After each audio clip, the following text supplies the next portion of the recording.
No, I'm good. Yeah, I know what you mean. It's that feeling of like I was opening a wine bottle yesterday and I sliced my finger like a razor blade on the foil. Ooh. But it's one of those things where like you do it, you know you did it, react like you know you did it, and then there's a beat, a pause before you go to get the bandage or whatever, right? Where you're just like, that sound you just made, you're just like, are you kidding me? Like, just let's reset here and pretend this didn't happen because it's not really true. Welcome back. It's a podcast called We Were Gamers, episode 142. Is that right? 242? 242 makes bit of a difference. That's more differences. We're inching towards being able to give people a full year of this podcast. What? I mean, like, we're now episode almost per day kind of thing. Yeah, exactly. Oh, I see. Okay, gotcha. Yeah, we're well on our way. Between regular episodes and side episodes, yeah.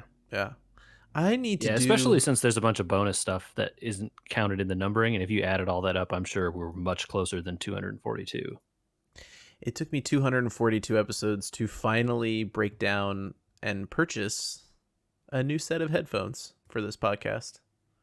Ooh, snazzy. I have to say, it's very strange listening to you two. You know what? No, you two sound as good as my other headphones. My other headphones were high quality. Okay, I'll tell you about the headphones in a second. But I have to say, my old headphones were SR60 Grado headphones. They're American-made, high-quality phono headphones that have been around since like the late 60s for listening to mostly records and stuff. Very, very well reviewed, from the SR60 all the way to like the SR120 or whatever they are. Mildly expensive to very expensive. You know what I mean? Mm-hmm.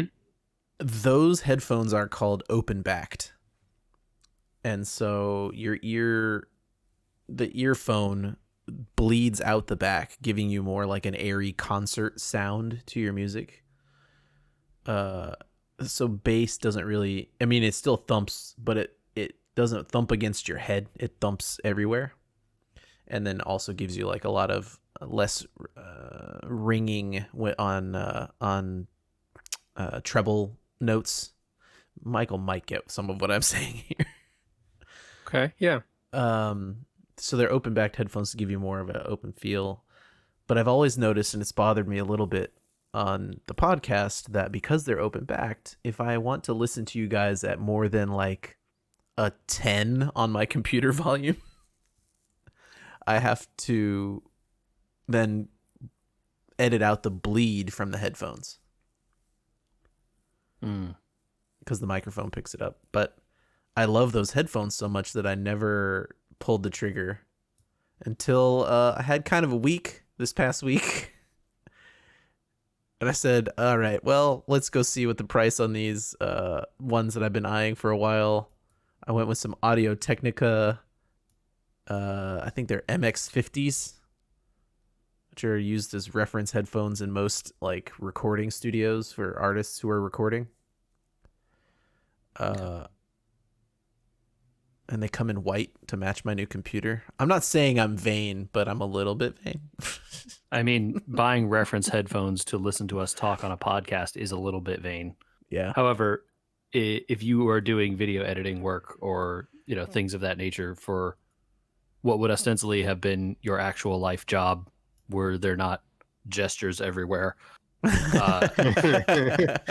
you would care more about the quality of the sound, as opposed to me, who have been using the same pair of Logitech USB headphone microphone headset thing for, let's say, 10 years. I managed to get them open box, and when they came, they were in perfect condition. I tested all the cables and all the fittings and the sound quality and everything, and they seem to have just been opened and returned for some reason. I don't know. Yeah, who knows? Who knows? Okay. Yeah. They're not open back, obviously, right? Because they're reference headphones. They want you to not hear the outside world, really. Because generally they're going to be feeding you audio if you're in a studio doing music or whatever. Yep. My voice sounds very strange talking to you. Normally I can hear my normal voice because of the open back, but now it's like a muffled version of myself, and I have no idea except for staring at the levels in front of me how loud I am. Yeah, that takes getting used to for sure. That because that these are covered headphones as well, and Yeah. while they're probably not insulated as well as yours are, it is very hard to hear myself unless I'm speaking. If I'm like talking quietly or something, like I can definitely barely hear. I can only feel my chest moving. Yeah. Yeah, as opposed to like when I'm talking in a normal tone of voice or being loud, I can hear myself. At which point it's more obvious. Yeah. Well, sometimes we all have that kind of week where you're just like, I deserve this. I need this and I deserve this. I have earned this. Yeah. Yes. Yeah. We had a vacation planned, and then, like you said, gestures wildly everywhere was then canceled on us. I planned to be sitting in a cabin in the snow talking to you guys this week while enjoying a hot cup of cocoa and my Switch. Instead, more stay at home. You got 2 out of those 3 things.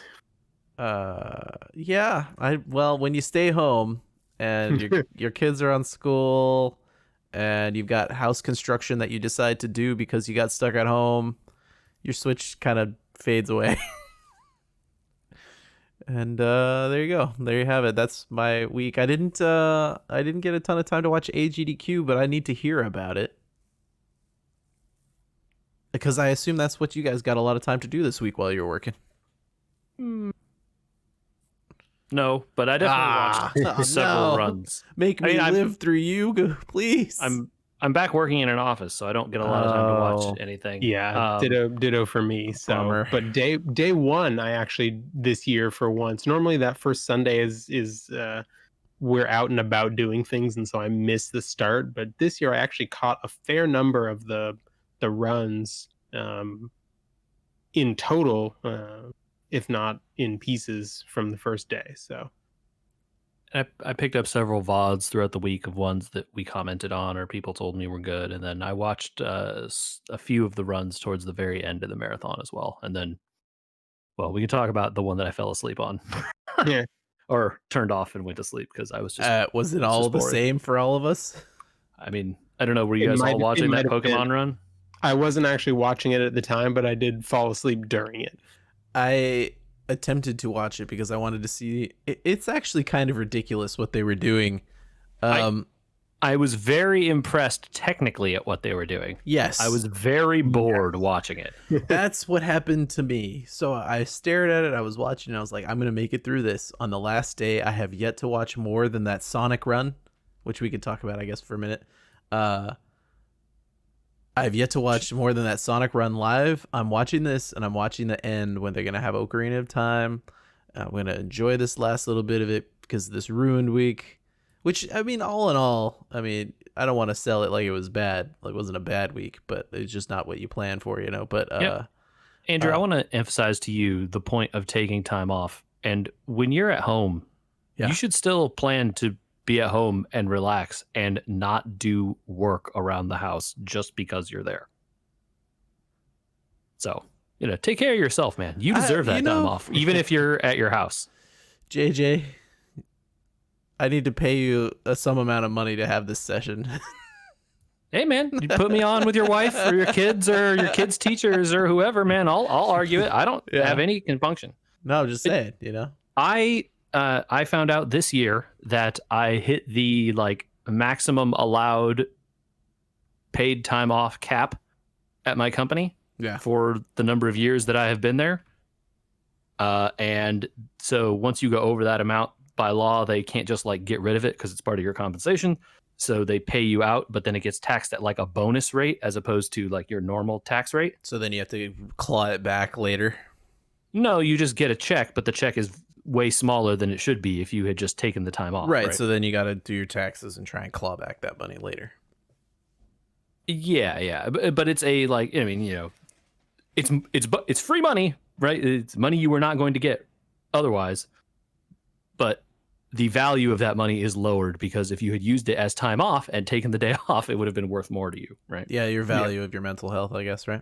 Yeah. So I think I made a resolution this year to take more days off, even if I don't plan to do anything with them. If I plan to sit here and play video games for a day, I'm going to do it because it's my money and it's my time off and I could use it if I want to. It's really and I easy, think that applies to everyone. It was really easy last year to not think about taking time off, right? Totally. Especially with multiple people in our direct circle having been out of work for a certain amount of time. You feel pressured to make sure you're working as hard and as long as possible, especially when you're available to just roll out of bed and start working, right? Well, I don't need to take this time off. I'm here. Yeah. I have AGDQ on or SGDQ on in the background. This is great. Like, this is way better than my office. But you know what? It is still important that you take time off and you dedicate that time to not work. And even if that means you are going to sit on the couch and watch TV, that counts and is important. So I believe my kids give vacation time. How do I apply for that? Does the state do that? That's what summer is. You know, that for kids. No, I mean from kids. Year round. Oh, I don't know. I feel like you'll have to take that up with the other adult in your house. Andrew, this is the part where I regret to inform you that you signed up for 18 years minimum of this. And you know what? No way out, my friend. The only way out is through. Charge the light brigade. What are we doing? I love that reference.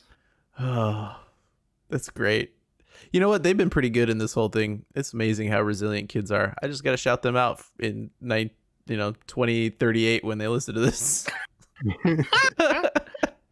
You're like, Dad, we have all these weird recordings from the old internet. Do you want us to save these? And you're like, what are you talking about? Kids, back in my day, there was face medias and social books. And get out of my room. We had to record uphill both ways.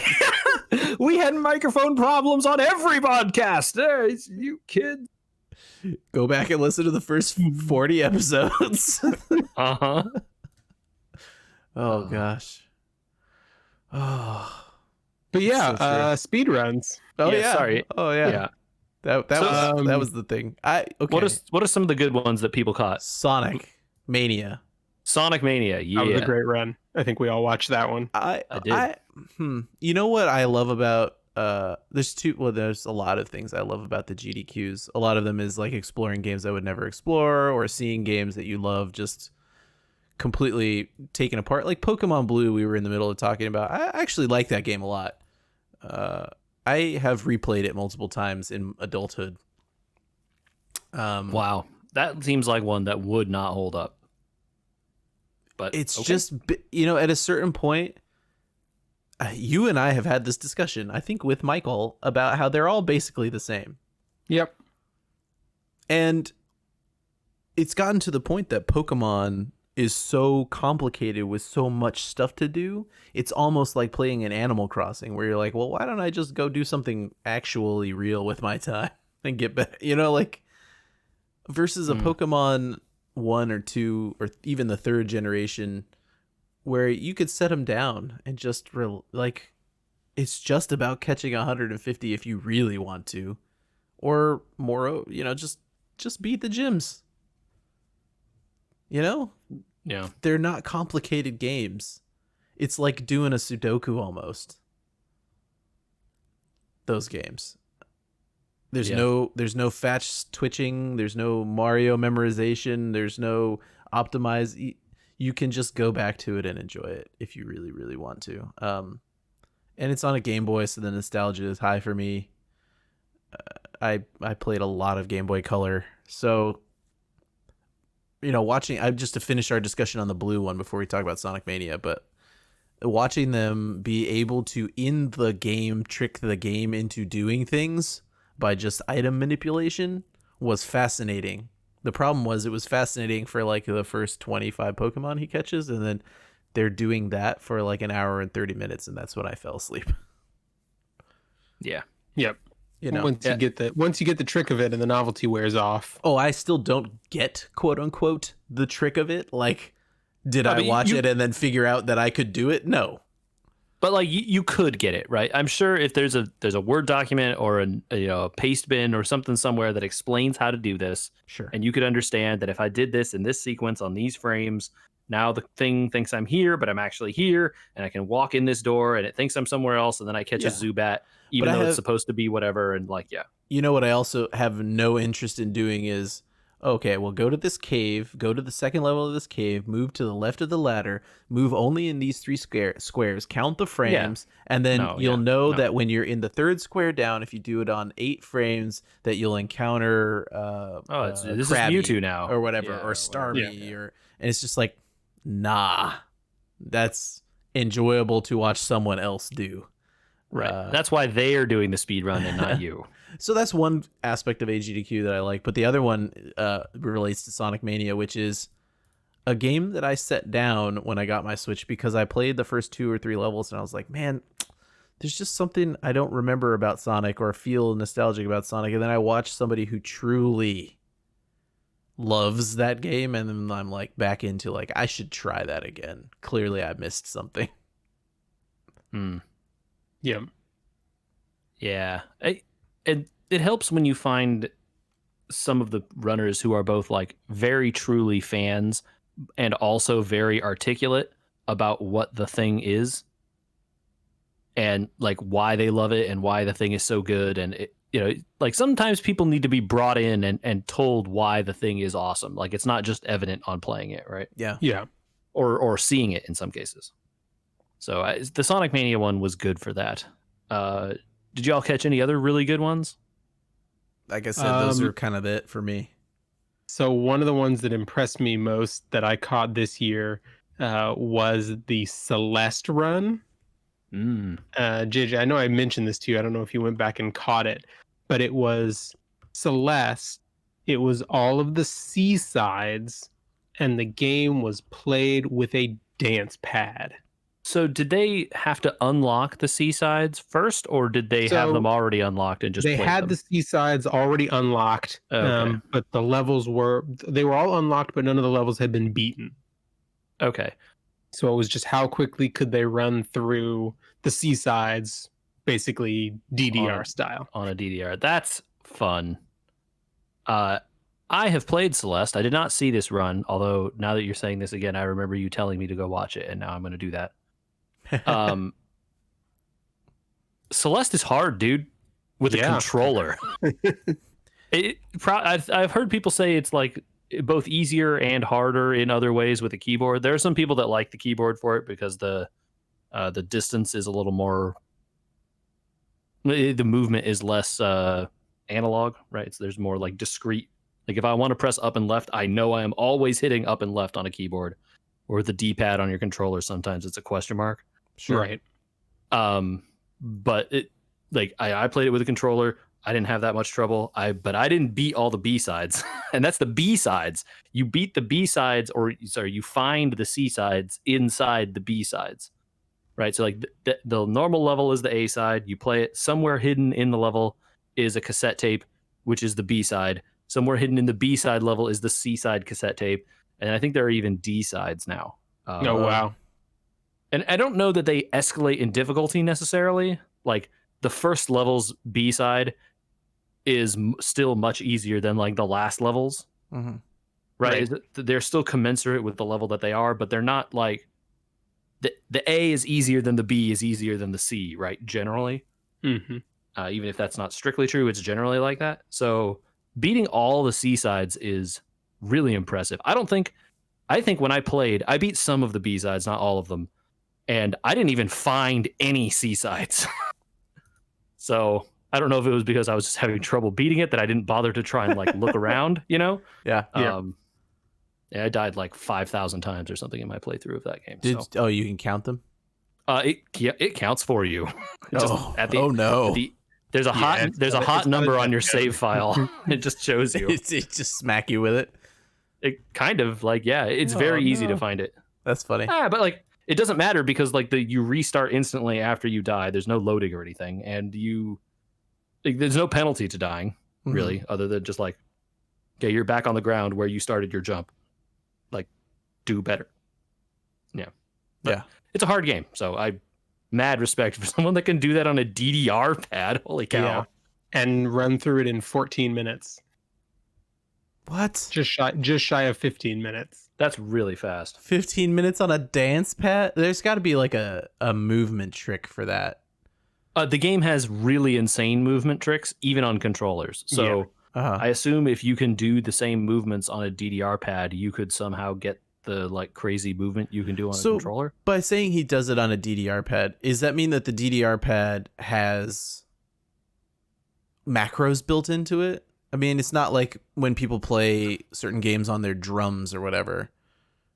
I would assume that like up, down, left, right, and then the 4 face buttons. Yeah, I don't think you need much more for the game if you're doing it on a controller, do you? Okay. Yeah. I mean, you might not even need more. You might not even need that. I bet you only need like 1 or 2 face buttons for like jump. Yeah. And then the 4 directions. Maybe there's like a restart button. I don't remember. It's jump is the one you care about mostly. And then maybe like dash. Maybe jump and dash are the 2 separate ones. Sure. Probably. So I think that's it though. So yeah, that's crazy. Wow. Very cool. Yeah. I didn't see any impressive ones like that. I watched them play Sekiro any percent. Sekiro Shadows Die Twice. I don't know. Harder Sekiro. Oh, I mean, no, it's the name. That's just the name of the game. Sekiro is Shadows Die Twice. That's just the subtitle to the game. Okay. But the speed run is like less than 30 minutes, and it's just like getting the fastest ending. Mm-hmm. And you don't really get to see a lot of the game because they're like clipping out of stuff and jumping outside the world and swimming through the air and some very silly things. But it is impressive when they do actually fight the bosses, how quickly they can like how mastered they have the bosses to the point where like they maneuver them into this one corner and then they call it a dead angle because anything the boss does connects with your attack that's in mid swing, and they're permanently juggled into this corner and can do nothing against you. Yeah. And they have like, they don't fight that many bosses in the run because they're like clipping around outside and like going places they shouldn't be or whatever. But the ones they do fight just die so unbelievably fast. It's like, oh, this took me 500 deaths and hours of like learning attack patterns and all this stuff. You just push him into a corner and then just like boop, boop, boop, boop, boop, boop, boop, boop, and then just jam on the attack button and he just dies. Wow. It's very impressive when they do those parts. But the run is a little harder to understand because you just like, they jump along a wall and all of a sudden are out of bounds and you're like, wait, what? And then they're swimming through the air somehow. So, it was cool to watch for me who has played the game, but I'm not sure if you hadn't played it, if you'd get it as well. But I saw that. What else did I watch that was good? Did you catch the Super Orb Bros run? I did catch that. Yes, I watched that. Mitch Flower Power. I watched that too. live. Yeah, it was good. We were texting during that one, I think. Probably. I forgot about this because I tried to watch it with the wife there, and explaining the ROM hack community ended up going down a very deep hole, and I missed a lot of it. I had seen some streamers play this game before when it came out earlier this year. Okay. So I just remembered that it was like some weird Mario 3 hack. And there are not a lot of Mario 3 hacks, apparently, compared with like Super Mario World hacks, of which there are many more. And it's weird, man. It's a weird one. They have like wall kicks and wall jumping and stuff in it, that on-off switches, which are things that were not in Mario 3. And the run is a world record. So like, spoiler alert, like it's apparently like a really amazing world record compared with what the previous time was. It just came out this year, right? And so there's going to be a lot of people that played it and then didn't practice it. And so he apparently, the Mitch Flower Power, practiced it before. He was the previous world record holder. Yeah. The previous world record was 36 minutes or something like that. Mm-hmm. So I won't spoil what the time was, but it was lower than that. You can go watch the run. You should go You watch the should run. go watch the run. Yeah. His commentators were very good, trying one to of them explain was what he was doing. and Grand stuff. Pooh Bear. Yep. Who I have come to know and respect through many YouTube / streaming highlights of his. And, Yeah, and he's also AGDQ runs. He's Yeah. a prolific Mario player as well, Yeah. and fun to watch in his own right. He played a ton of Spelunky, which I watched him play this past year, which was fun. Nice. Beautiful. Yeah. Well, that sounds good. Did you speedrun the Three Kingdoms? Are you done with it? Did you take my advice and avoid it? What's the deal? All right, you guys. How much do you guys know about the Three Kingdoms time of Chinese history? Because Little to none. yeah, and that's where I came in as well. I know basically nothing about this series of things other than like names I have picked up from Dynasty Warriors games. Okay, so give me a rough year that we're talking about in China. This game begins in 190 CE. Okay, so this is roughly when the Wei Dynasty is around, yeah? This is the fall of the Han Dynasty, Dongzhuo, and the Three Kingdoms and the Yellow Turban Rebellion. Okay, yes. All right. So the Yellow Turban Rebellion has already begun and is ongoing at the start of this game. It's happening at the start of the game. It has been happening when the game starts. Okay. They are like around. That's already. about the extent of my knowledge of this era, was that the Yellow Turban Rebellion ends the Han Dynasty, and then Wei, I think, is one of the ones that helps to speed it along. I don't know the names of the other two kingdoms. Don't know. Couldn't tell you. Okay. Are you a Yellow Turban?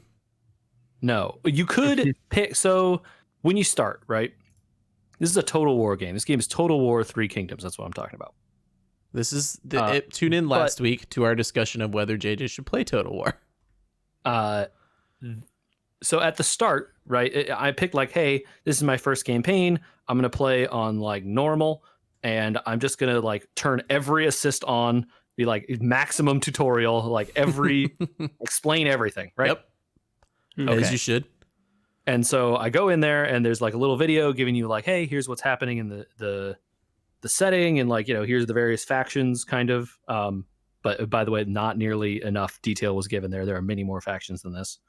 And they're like, hey, here's a map of China. Which of these dudes do you want to be?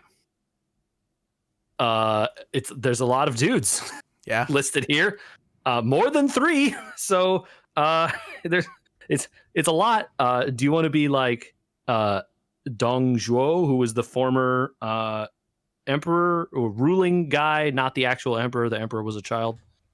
Do you want to be like I'm just not even going to attempt to pronounce these names like they're Chinese, even though all of them are Chinese and the game uses correct Chinese pronunciation. I can't do it. I mean, this guy's like, it looks like cow, but it's like shao or something like that. You don't say the C like a C. Okay.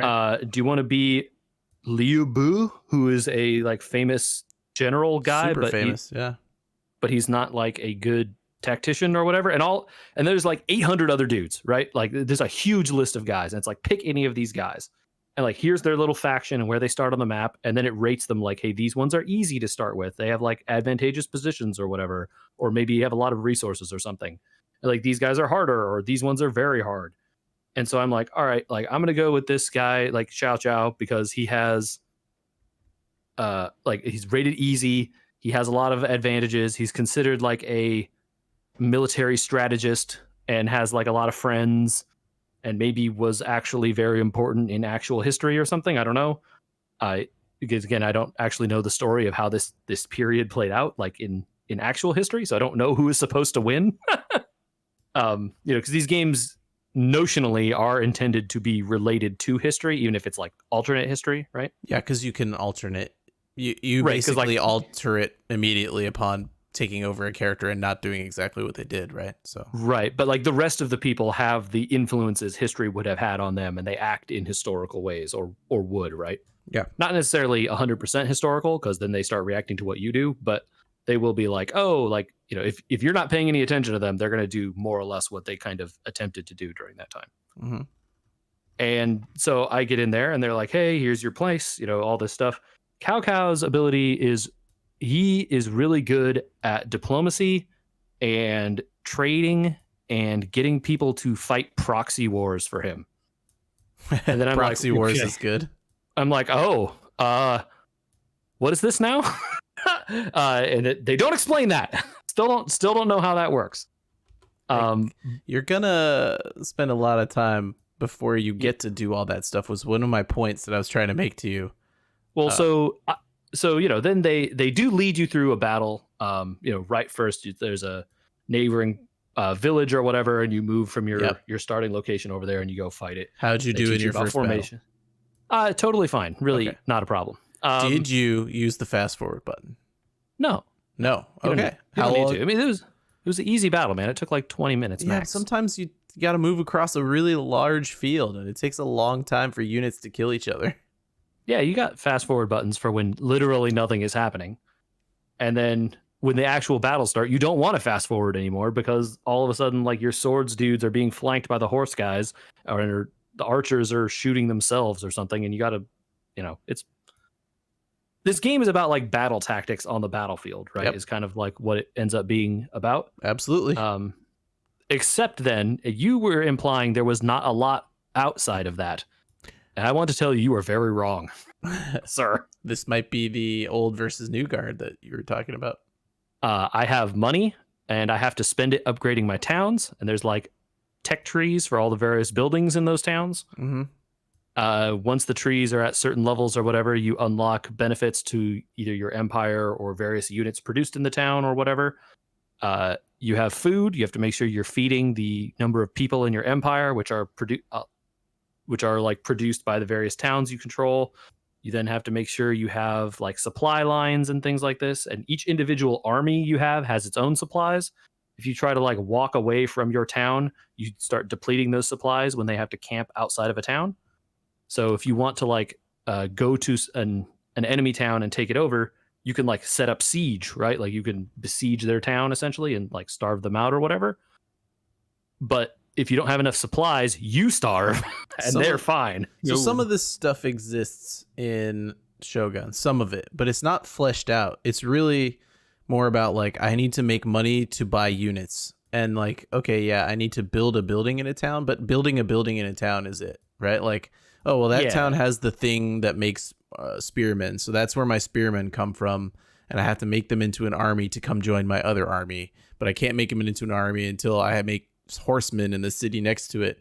And then the city next to it, and they join. And then I have to head them with it was all, there's always stuff outside. But a lot of it in those previous games before this generation are very tedious things to do, and they're not very deep.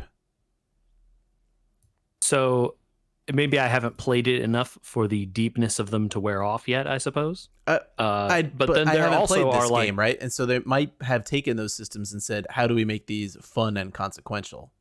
Well, so the other thing I haven't mentioned at all is that you have named generals who are like units on the battlefield. Yeah, like I have Cao is a dude on a horse that runs around in my army, and he has like stats that are equivalent or like way greater actually than most units. Yeah, so you can charge Cao into a group of cavalry, and there's a non-zero chance that he will just beat them by himself. Yeah. Now it's not a good idea to do that, right? Like you should have your other army around, but like you can. So you always had generals, and their units were generally better, but they weren't that strong. And so then I learned that there is a mode in this game called the romance mode, where you are playing in the like romance of the Three Kingdoms style. Okay. Which is like kind of closer to Dynasty Warriors, right? So your generals are super powerful in this romance Invulnerability mode. That's not true, but the enemy generals are as well, right? So it's like if they have 3 generals, you can't just like send your one group of spearmen to deal with them. You probably need 2 or 3 or your own general to go over there and fight them. Right. Generals also have a bunch of abilities and stuff that they can activate, like AoE attacks or like scares or fears, and then like this one general makes all these ones have a dodge chance against arrows and a bunch of stuff. But also you can duel other enemy generals, like force them into one-on-one single combat that like essentially ties their unit up, right? Oh, that's cool. So that you can say, oh, well, like this enemy general is running around and causing havoc. I can force him to duel one of my generals.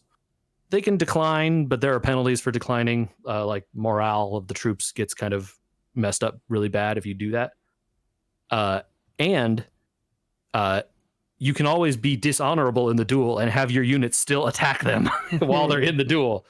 That has penalties for you outside of the battle, though, where like that causes other factions to see that your guy has acted dishonorably, and then they'll be less likely to trust your leader and stuff in the future. Really interesting, all these like various systems at play. And like the generals have levels essentially, and you level them up. They have skill trees, and each one, I don't think each one is completely different, but there's several different ones at least that I've seen. You also end up spending money on like equipment for your generals, like heirloom items and armors and things that you steal from other named people or loot from towns or whatever that improve their statistics. And when you recruit an army, you have to recruit a general to go with it. You can't just have a like group of horsemen, or at least I haven't been able to figure out how to do that yet. So, and the generals are expensive, man. Like horsemen cost like 300 gold or whatever Chinese coin with the hole in the center of it. I don't know what the name of the currency is. They don't really say. It's not yuan. Yuan, yeah. It could be yuan. That would be my guess. That would make a lot of sense. So the horsemen are like 350 yuan or whatever, but the generals are like, the level 2 cheapest general I can buy is like 900. It's like, oh, I can't just like have 5 armies sitting around doing nothing. These guys are expensive, dude. And then they have ongoing maintenance costs. Yeah, right? you got to feed them. And it's like, oh, this general is like 200 a turn if I recruit this guy. So it's like, oh, I can afford to recruit him and the horseman. Then I'll be basically zeroed out. And then next turn, bankrupt. JJ, I know that you're an accomplished StarCraft player. You know how to macro. Oh, dude. The thing is that the macro part of this game is turn-based. So that is really easy to do good at. Oh, yeah. So the outside of battle stuff in this game is all turn-based. There's nothing real time going on here. You can, you end your turn, units move around, things happen. And then it's your turn again. You move your armies or whatever, and then, you fight. The fights are real time. That's when, you have a pause button and fast forward and buttons. No rewinds, though. Okay, so how many fights have you done? Maybe like 3 or 4 at this point. Be curious. So I've had curious. I want to hear more when you're 7 or 8 hours in. I've had a decisive victory. I've had those feel good. I've had a victory. I've had a Pyrrhic victory. Yeah. Didn't feel good. It does not feel good. And then I have had a defeat. Pyrrhic victory in that game usually means your army has been decimated. Their army was also decimated. Yeah, of course, but it doesn't feel like you. I got to take the town, but it didn't feel good. It didn't feel good. Like unlike in a StarCraft or something, the rebuilding is years long, and you're just like, this sucks so bad. Well, and it is interesting because the turns are essentially seasons in that game. Yep. And so you end a turn very much like diplomacy, and it becomes fall, and the trees change color, and the grass turns orange, and the hills are now. It's very and you might kill your troops if you move them in the winter. Oh, absolutely, that's a thing. And like the snow on the ground during the winter, you can't move as far, and the towns are much harder to attack. And like you try to like click on a town and march or whatever, it's like this will take 5 turns to get there, and you're like, what? Yep. And then like the next season they get there as soon as the snow melts, and it's the next turn. You're like, oh, they can march more than twice as far in the spring than in the winter, right? Yep. And you have to plan all that stuff. Like if you get there in the fall and take it over, and the next season is winter, really hard for them to counterattack you. These are like, good things to think about. You have 2 turns to like rebuild your forces before they show up with a counterattack or whatever. Yeah. It's really interesting so far. It makes me wish I knew more about the historical time frames, that I had like more ideas about what I should or shouldn't be doing, right? A lot of that style of game is something that I want to love because I love the game Diplomacy. Mm-hmm. But I think it becomes tedious in a way because you're not playing against somebody, you're playing against the computer, and so you're mainly playing against a list of requirements instead of people's predilections, I guess, right? Like the mechanics are very much the same. I need to take that port over there because that port gives me access to making a fleet. And if I take this place, I can then build more troops, or I can build tanks, or, all that sort of stuff in diplomacy. Or artillery, I guess. You don't build tanks in diplomacy. But then I'll have more troops, and I can use those troops to attack. I can fill up the board more. I can help my allies. But that game moves with an ebb of making deals with people, and like making deals in a diplomacy game is almost, or in a Total War game is almost non-existent in the older ones that I played, and it felt very much like to win this game is less about the type of game it is instead of the checklist. So I'd be curious if you're still enamored with the battles, because some of them get so long. Sure, I could see that, like, if you have a really big army against another really big army, it could take quite a while. Yeah. I will say, though, the diplomacy sections of it, such that I have done thus far, have really seemed like it feels like negotiating with the AI in Civ. Yeah. Right? Mm-hmm. Which the game seems to want to make a different promise about. Which I don't know about that, but if nothing else, it leads them to being predictable. Sure. Which is probably good because, bro, there are like 80 dudes and little fiefdom empires and stuff all over this map. Yeah. It's like as Cao, my father, Cao Song, was ambushed and murdered by the traitor Tao Quan in 1 year, like 2 or 3 years after the start of my campaign.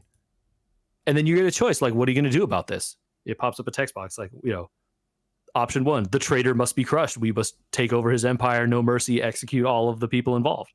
Option 2, demand remuneration from them for, these grievous sin, and like then you get some amount of money from them. Option 3, let it go, and then you get like some diplomatic approval from them or whatever. Sure. Obviously, I'm going to avenge my father. That's like the whole thing, right? And so the traitor must be crushed. And now me and Tao Quan have beef, and I'm going to murder him and take all his family and stuff. That's just going to be how it is. I'm sorry. He has to lose all his towns now. That's just how it has to be. So, it's interesting. I am enjoying the fact that, like, now I feel betrayed by this man who was on my team, and he murdered my father, and now he must die. The Alliance didn't like it. I don't care about them. This man murdered my father. Hello, my name is Inigo Montoya. Dude, exactly. And like, and like my wife is a general that I can send out with my troops, and you could appoint her to your court, and then your court nobles get like bonuses and stuff. You can send them on assignments to like improve certain aspects of your towns. There's some kind of spying mechanic that I haven't really messed with very much because I like just found out that it's a thing I can do. Yeah, it's fun. I'm interested so far. We'll see, how long I keep going with it, but I think it's not something I'm going to be able to put down quickly because it's not a quick thing. Yeah. We'll check back in on the adventures of Xiao Xiao here. Yeah. I didn't not do anything in the past week. I did complete something that I think JJ you also have completed. It is a little harder for me because I can't do it on my lunch break. Michael, you may not have had time to spend 5.9 hours of your Cool. life watching a video about a video game in Japanese that you can't even play in the US. This is, of course, the Tim Rogers Tokimeki Memorial 6-hour video. JJ, Yeah. I finished it. I also then watched his stream of the Megumi playthrough that he did online. Okay, so he has last not couple finished days. that yet. I think Nope, it's done. today. Oh, he finished today? I finished it yesterday. Oh, really? Yep, the end of the playthrough is online on Twitch yesterday. So Okay. I must have missed it. I must have been a day behind or something. I missed it. Yeah. What a journey. I think watching this helped me realize why I like these videos so much. Sure. And I think calling it a review of a video game is not wrong, but also does a disservice to the idea of what this thing actually is. I mean, 3/4 of it is a let's play, so it's not really a review. I mean, it's different than even a review, though. Even the ones that don't have the ones that are 3 hours instead of 5 hours, right, or 6 hours, are, while ostensibly being about the game they're reviewing, are also very much not about the game they're reviewing. They're about a lot of other games, right? Like things that are related to the game, I feel influences on the game, creators of the game. I could write 1,000 words, and maybe that's the fair thing to do about the review of the review, or what, you know what I mean, like that. But off the top of my head, I would call them loquacious, almost autobiographical studies of design and writing in a kind of not surgical in terms of accurate, but surgical in terms of taking things apart, cultural and personal critique of like like real themes in life, not just the games. So I think I was going to say that they are video essays, and They're definitely essays. maybe essays that aren't actually really about the thing that they say they are reviewing. Yeah. Although that thing obviously features very heavily. Yeah. They are about things related to that thing mostly. Like you learn interesting facts and trivia about life and about the reviewer and about game design, Japan and in this era. Japan and music and culture and I art wrote down because of this review 2 CDs to go find because they are he mentioned Yoko Kanno collaborated with people that worked on this game on 2 CDs, and I'm like, okay, well, I like the seatbelts obviously from Cowboy Bebop, so I might as well listen to this. You know? Yeah. And you know, I think the thing I told someone about this, like why it should be worth their time, is that okay, so this game, Tokimeki Memorial, is a game about being in high school in Japan and dating girls at this high school, right? Yeah. The game is like a dating simulator, basically. Michael, if I told you dating simulator, obviously you would probably A, have no interest, but B, what type of gameplay would you expect from a dating simulator? Just ballpark off the top of your head, you would expect to do something. I mean, I would expect it to, I think I would expect it to be just like almost like a trivia game where you're given a bunch of basically options, a bunch of options menus, and you have to pick the right ones each time. How scripted would you expect the encounters to be in terms of like, okay, you're going to play this game. The love of your life is this person. you have to try and date through high school to get the ending.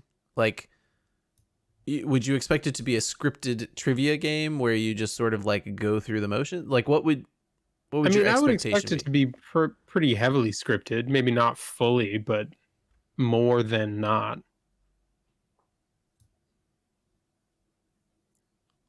JJ, how accurate would that be? I think what it depends what you mean by scripted, but there is I mean, in terms of gameplay, randomly scripted, not like it. Obviously, the game has a script, right? But I mean, the like, game barely. The game feels in a lot of ways like a spreadsheet. yes, and then literally, yeah. And then the gameplay, quote unquote, is like a visual novel almost, where you read the choices and then there's like 3 dialogue options and you pick the one you think the girl is going to like or dislike, I guess, if you're trying to be a jerk to her for whatever reason. But And even then in there you this, go. Michael, it's like a spreadsheet because you have to grind stats. Ooh, There are Yeah, you have a bunch of 15 statistics. endings to the game. wow. Okay. And then there are a bunch of statistics, and girls won't even show up to like talk to Yeah. you Oh, so there are unless you multiple have certain girls. levels of statistics. So, and but the yeah. thing is, like, there are multiple girls, right? And so, like, you may not end up with the person that is the game's ending because the canonical best girl. yeah, because Mhm. you personality wise, you know, grinded the stat for exercise or whatever, and then, oh well, I like this person that I met because of doing exercise, and you know, and so like And consequently, you may never see the science girl or whatever. much of the Right. video essay is explaining why dating simulators had a bad rep, and this game is something that like changed games as a whole, right? And so he goes out to like long pains to point out the various ways that this game was influential afterwards. And I think yeah, the you know what best I'm leading to here. the best anecdote I can tell is Koji Igarashi, the creator of or co-director of Castlevania Symphony of the Night, The many other director famous of Castlevania games, and also was a scenario writer for Konami on Tokimeki Memorial. yeah. However, you guys you left off Bloodstained. Yeah. Koji Igarashi for Bloodstained, your guys' game of the year. Yeah. I assumed that Michael knew who I was talking about. Solid. Yeah. No, but solid that's CV. not for Michael. That's for everybody else. Sorry. Yes. He worked at Konami on Tokimeki Memorial, and at some point during the development of Tokimeki Memorial, went to, I say next door, but I don't really know, somewhere else in Konami where they were creating Castlevania Rondo of Blood, or Dracula X Rondo of Blood, I think in Japanese. Anyway, and was playtesting the game for them, and talked with them about the game or whatever. And then after Tokimeki Memorial, begged to be transferred to the Castlevania team, where he was then put in charge of the Castlevania team and created Symphony of the Night, one of the classic Castlevania games ever. And you don't go from being a guy writing dialogue for a fabulously successful in Japan game, by the way. Tokimeki Memorial sold amazingly well. And continues to. They have made Japan. mobile versions of this game for their phones there. Yeah, and there's like a billion sequels and stuff, none of which have been translated to English. But tons and tons of games in Japan based on this that have done amazingly well. But you don't go from being the guy writing dialogue for this to the co-director of a Castlevania game without there being a reason. Yeah. Right? And like, just because Tokimeki Memorial sold well, that's not a good enough reason. But, you connect the dots here, and like, the gameplay in Tokimeki is so weird. And just like, we talked about like how you have to grind stats and do all these things, but then also there's like kind of weird JRPG battles in it, kind of very rarely. There's a whole bunch of mini games for like athletics day or whatever. You have to like do a 3-legged race. You have to like roll a ball around a track. You have to, a bunch of like folk dances and other weird things that are part of like, I guess Japanese school in the 90s. You know what it is? This review reminds me of the reason I would watch Anthony Bourdain's CNN show, where he would go around the world, and he wasn't he was ostensibly trying the food in places, right? Like, oh, he went to Italy, but really, honestly, I didn't care what he was eating. Right? I cared about his personal exploration and experience of a place and what it meant, and so that's the same feeling I get from these Tim Rogers videos. Yeah. And I don't know that we could spend all day talking about it because you could spend all day watching it. So Yeah, it's super interesting. I think people should watch it. Metroidvanias, though, Koji Igarashi, responsible for them, and Tokimeki Memorial. Michael, Metroidvania me.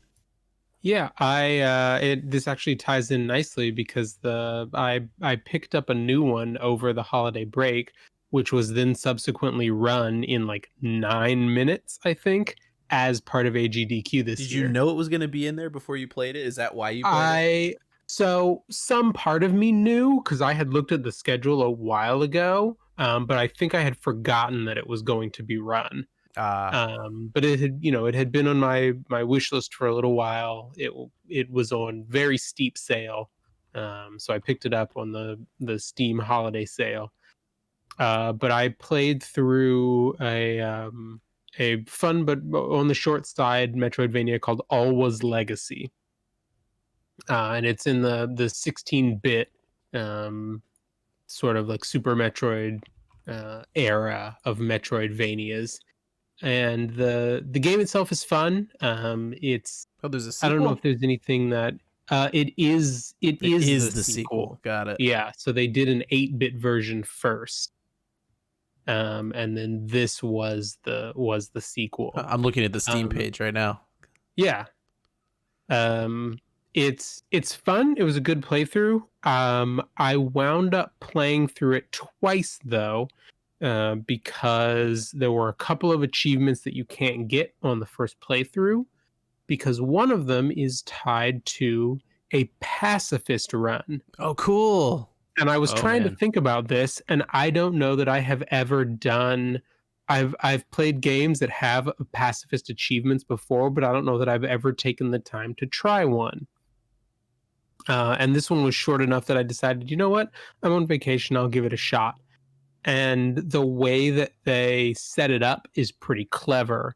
There are your first playthrough, there are rose petals scattered throughout the game. And much like the heart containers in a Zelda game, for every 4 of them you get, you increase your life.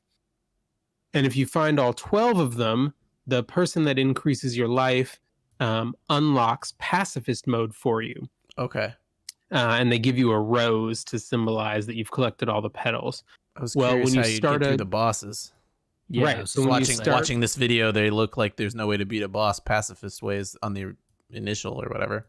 Yep, that's correct. So when you start the new game, your health bar is wrapped in the vines of the rose, and if you intentionally or accidentally kill anything, the rose withers and you basically lose pacifist mode. You can keep playing, but your pacifist run ends.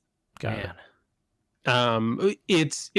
There is kind of an escape hatch where if you hard close the game, it will take you back to whatever your last actual save was. Sure, the quit before it saves. The good Alt F4.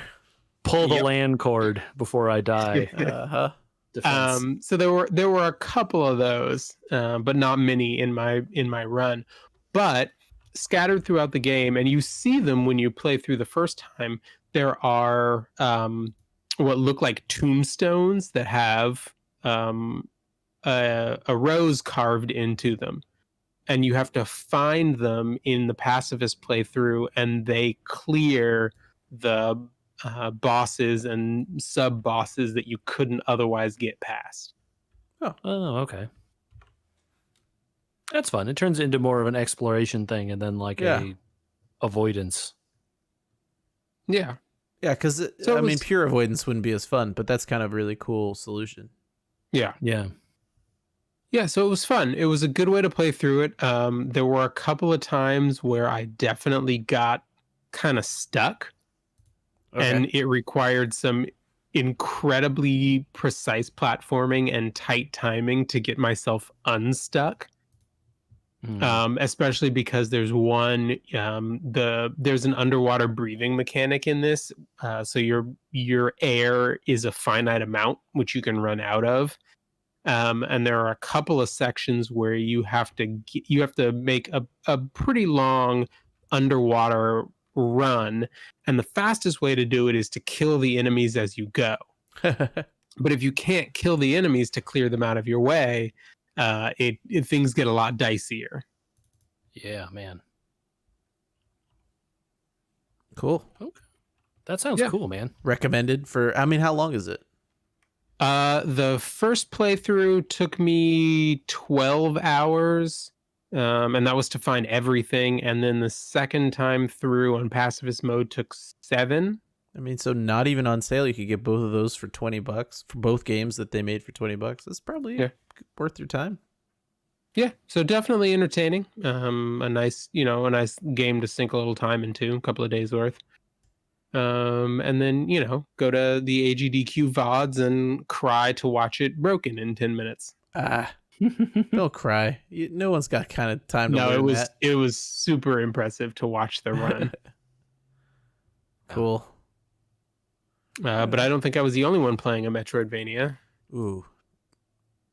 Yeah, we're kind of coming up against it here, but maybe tune in. Yeah, tune in next week. Then. Yeah, tune in next week and hear about a different Metroidvania. Yes. Mm-hmm. Nice lead in, Michael. Good transition. I loved it. If you want to hear Michael do transitions next week, you should vote for him at podcast at wewergamers.com. Podcast at wewergamers.com. Where else? You can find us on YouTube. If you search out We Were Gamers, you can subscribe to that channel. It would help us a lot. Please do that. It's super awesome to see all our stuff on YouTube. We are also on every podcasting platform we can get our hands on. Apple, Google, Stitcher, Spotify, wherever. Just go ahead and subscribe to us there, and all our new episodes will be posted as we post them. And you can email us, podcast at We Were Gamers. Find us on social media at We Were Gamers, Twitter, Instagram, Facebook, wherever you find podcast listeners want to be. I don't know if people will have the will to wait for next week. Ooh. Was that a sigh? I think he sighed. Yeah. It was. All right. In the meantime, people can listen to the TikTok sea shanties and be impressed. What is TikTok? Harmony. What are you talking about? TikTok sea shanties? All right, hold on. I'll find the video. I don't have TikTok on my phone. You don't need TikTok to watch anything, bro. Everything gets reposted to YouTube. You know how this works. Come on. Be serious.